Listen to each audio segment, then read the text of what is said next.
separatist outfits, they don't have the resources to continue the campaign against the Indian government and to continue their campaign for a separate independent Northeast, Assam, Manipur, whatever. The level of integration of the Northeast and the mainland has increased, which is bound to happen over time. It's a fact that the insurgency related incidents have drastically come down in the last maybe 15 years or so. But to say that everybody has joined the mainstream is not true.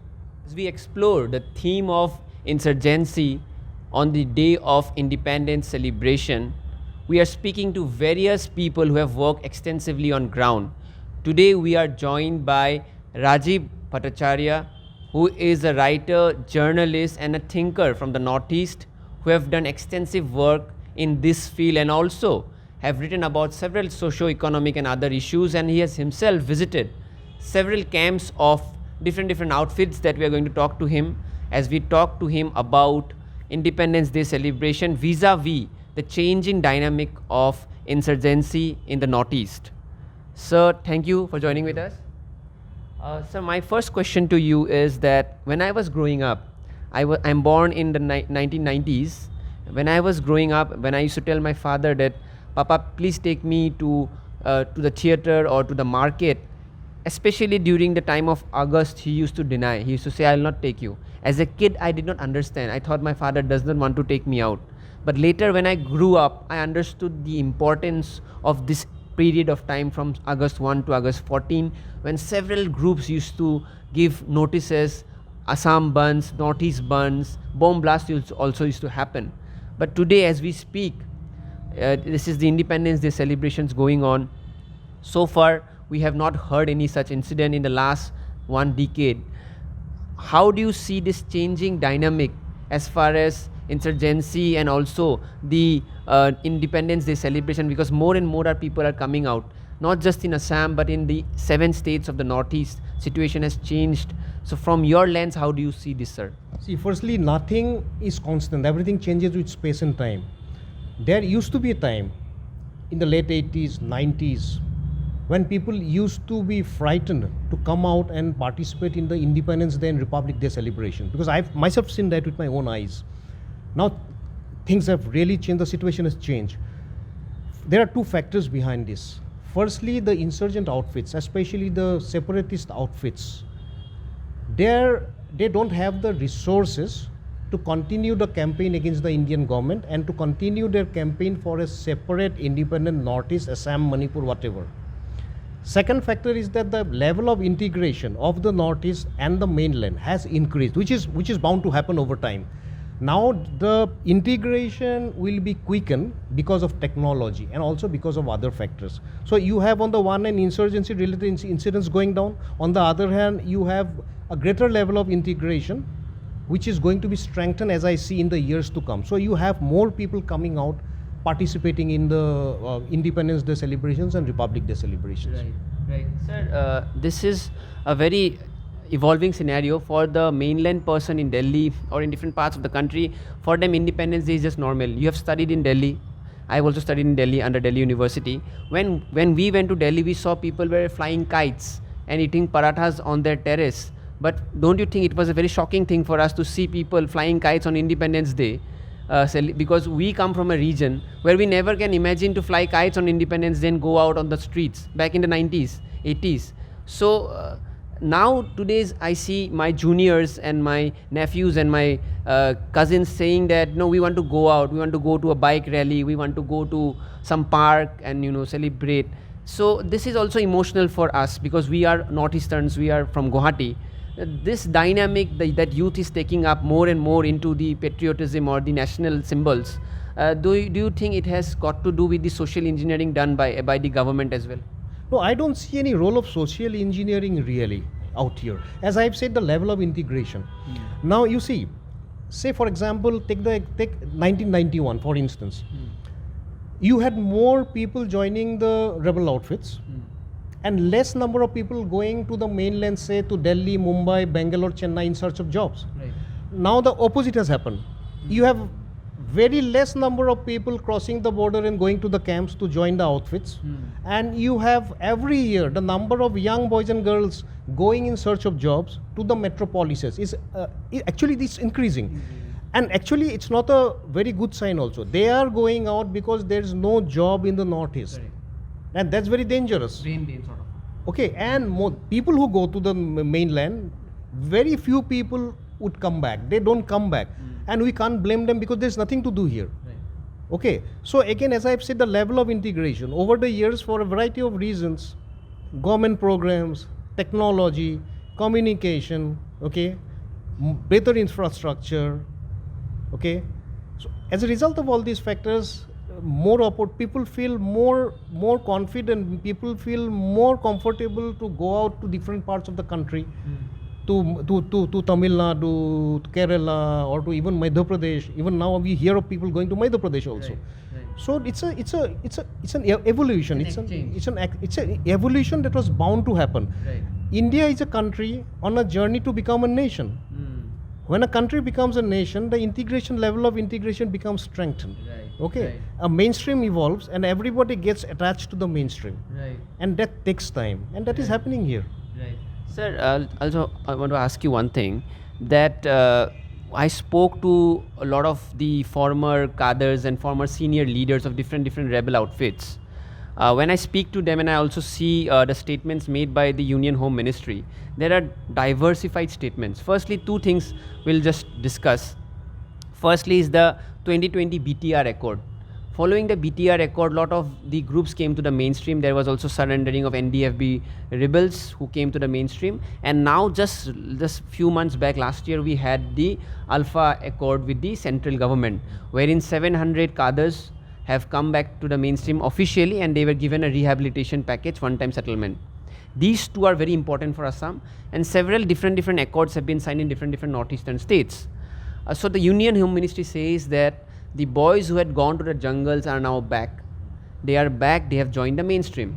On the other hand, we get repeated emails, even on our journalists, you also get repeated emails from different groups such as the Alpha I, NSCN, and different groups stating that they are still on ground, they are still active in jungles of Myanmar or whatnot.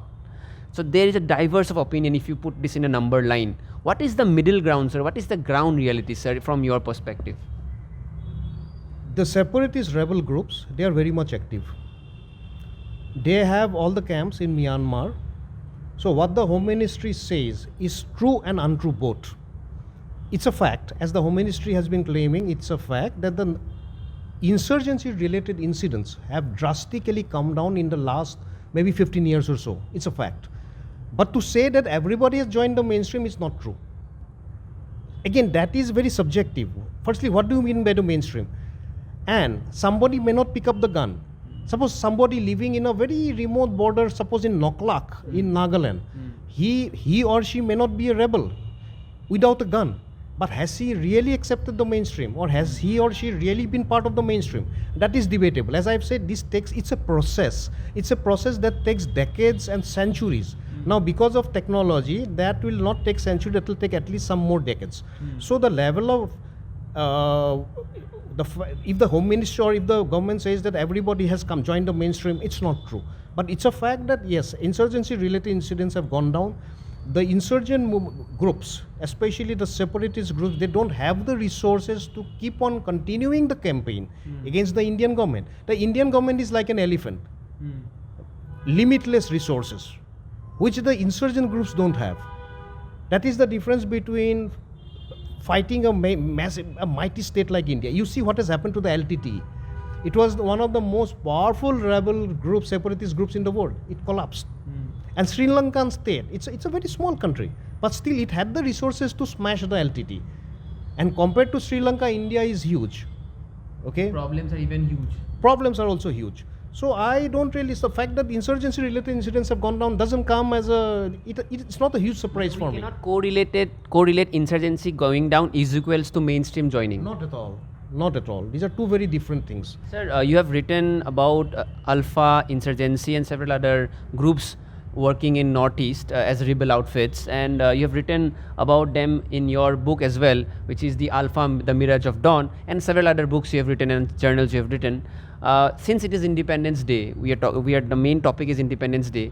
Can you highlight an incident which has happened in Independence Day, which brought a lot of terror in the minds of people? We were just talking about it, the school incident, because our viewers don't know, and you have written about it earlier as well. So please tell us what about the incident which caused a shift in the mindset of people as far as insurgency is concerned. Well, the most heinous incident, the incident that really struck terror in the hearts of the people in Assam was the incident in 2005 in Dhemaji district. That killed, I think, if I don't remember the figures, I think 12 people, including 10 children. Okay. These are, sir, school children who went to school that day. Yeah, no, what happened actually, as I've written in the book, two Alpha functionaries were deputed from Dibrugarh to survey some spots in Dhemaji. They surveyed the spot and they planted a PTD. Now, PTD technology was learned by Alpha in Pakistan. It's a very complex process. It requires many PCBs, circuits. You require many components also. It has to be meticulously prepared. Now, these two Alpha cadres, they selected a spot where the Independence Day celebration was supposed to have been celebrated in Dhemaji. They selected a spot about 100 meters away from the main spot where usually the celebrations used to take place. They planted the PTD, they went home. That year, the administration thought that there will be more people in the celebrations, so we should shift the place of the celebrations and move and relocate it and shift it towards another place. Now, the place where the celebration took place was also the place where the bomb was planted. Okay. So as the celebrations started, the bombs were triggered. It was a PTD, programmable timer device. It was timed much earlier. Okay. So it happened. Many children died, and so that's it actually. Do you think that incident triggered a change in the mindset of the common people who had sympathies for the rebel outfits? Yes, actually what happened, you see, the support of the middle classes for Alpha, initially in the late 80s or in the mid 80s, even the middle classes had offered huge amount of support to Alpha. Right. Not because the middle classes wanted a independent Assam, but because the middle classes saw Alpha as an alternative to the Assam Gana Parishad. The then party in power in the state government. Yes, because the SGP could not perform. It was involved in huge corruption and all. So the Assamese middle classes saw Alpha as an alternative to AGP. But in 1991, when the Alpha leadership landed in Bangladesh, in 1992 it issued a booklet denouncing the Assam agitation and coming out in support of Bengal origin Muslims. Then the support of the middle classes had already been finished. Fading away. Okay. Now this particular incident in Dhemaji, It is 2005 now. 2005, from 92 to 2005, Right. whatever little support was there was finished, and even among the lower classes, lower income groups also, Right. it had come down drastically after the 2005 incident. And later on, what my research tells me, the two guys who had planted the bomb, they were hounded and they were shot by the security forces. They were shot. Not in Dhemaji, but in Dibrugarh. Yeah. And three districts are still in AFSPA, which is the Sibsagar district, Tinsukia and Saraido district. However, the remaining districts, AFSPA has been reduced, which is a very positive sign. But since as a channel, we are a positive minded channel, we talk about integration of the Northeast. We also want, lastly, just last question to you, sir. The integration project you only have talked about in our interview. We also believe in integration of the Northeast for its betterment and development. Tell us some few notes that you have picked up, which makes you optimistic and which you think that has improved the situation in the Northeast in the last 25 or 20 years that you have been observing the region. See, firstly, Northeast is a landlocked region. Okay, Northeast cannot sustain itself as an independent entity. This I have been saying throughout. Now, suppose tomorrow you make Assam independent. Assam will not be able to sustain. It's a landlocked country. So the only option, it has been part of India, the only option is to be with India. So the integration has to be strengthened in a way that the local cultures, local languages do not get smashed, do not get diluted. Thank you, sir, for joining Thank us. you. So this was Mr. Rajeev Bhattacharya. He has written a book, Alpha, The Mirage of Dawn, and several other articles on this topic. We talked to him about insurgency and how the changing dynamic of insurgency, among other issues, which also involves the future of the Northeast. As we talk about Independence Day today, we also talk about the issues that have plagued the Northeast, different issues. But what we are hopeful as a channel, as myself, as individual from Assam, is that today's youth from the Northeast have the same resources as the youths of other parts of the country, and we are competing in different fields, be it medical, engineering, journalism, and different fields, and we are trying our best. And that is the reason you see a Lovelina from the Northeast, you see a Hima Das from Northeast, you see Mirabai Chanu from the Northeast, and you also see different people in different fields competing in nationally as well as globally, and that gives us hope. That gives us hope that freedom has truly come to this region, and that will set us free, and that will give us wings to fly across the world. With visual journalist Nishan, this is Nibir reporting for Newsx. For more such videos, subscribe to the Newsx YouTube channel, hit the bell icon.